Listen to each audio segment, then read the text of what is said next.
जय श्री राम दोस्तों। आज हम सुनेंगे अमल की एकादशी की व्रत कथा। पौराणिक मान्यता के अनुसार वैदिश नाम का एक नगर था। उस नगर में ब्राह्मण, क्षत्रिय, वैश्य और शूद्र रहते थे। वहां रहने वाले सभी नगरवासी विष्णु भक्त थे और वहां कोई भी नास्तिक नहीं था। उनके राजा का नाम था चैत्रथ। राजा चैत्रथ विद्वान थे और वह बहुत धार्मिक थे। उनके नगर में कोई भी व्यक्ति दरिद्र नहीं था। नगर में रहने वाला हर व्यक्ति एकादशी का व्रत करता था। एक बार फागुन महीने में अमल की एकादशी आई। सभी नगरवासी और राजा यह व्रत किया और मंदिर में जाकर आंवले की पूजा की और वहीं पर रात्रि जागरण किया। तभी रात के समय वहां एक बहेलिया आया जो कि घोर पापी था, लेकिन उसे भूख और प्यास लगी थी, इसीलिए मंदिर के कोने में बैठकर जागरण को देखने लगा और विष्णु भगवान व एकादशी महात्म की कथा सुनने लगा। इस तरह पूरी रात बीत गई। नगरवासियों के साथ बहेलिया भी पूरी रात जागता रहा। सुबह होने पर सभी नगरवासी अपने घर को चले गए। बहेलिया भी घर जाकर भोजन किया, लेकिन कुछ समय के बाद बहेलिया की मौत हो गई।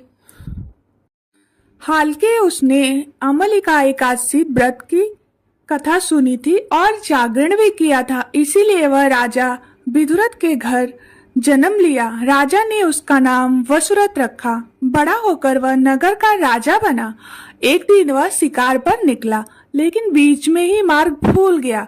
रास्ता भूल जाने के कारण वह एक पेड़ के नीचे सो गया।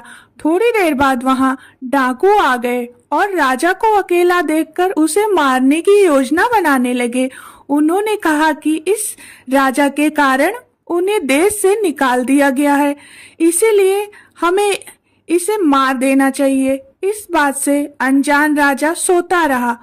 डाकुओं ने राजा पर हथियार फेंकना शुरू कर दिया, लेकिन उनके शस्त्र राजा पर फूल बनकर गिरने लगे। तभी राजा के शरीर से एक दिव्य शक्ति प्रकट हुई और सभी डाकुओं को मारकर अदृश्य हो गई।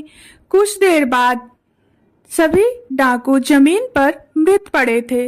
वहीं जब राजा की नींद खुली तो उन्होंने देखा कि कुछ लोग जमीन पर मृत पड़े हैं। राजा समझ गया कि वह सभी उसे मारने के लिए आए थे, लेकिन किसी ने उन्हें ही मौत की नींद सुला दी है।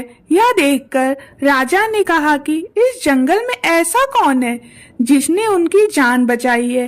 तभी आकाशवाणी हुई कि हे राजन, भगवान विष्णु ने तुम्हारी जान बचाई है।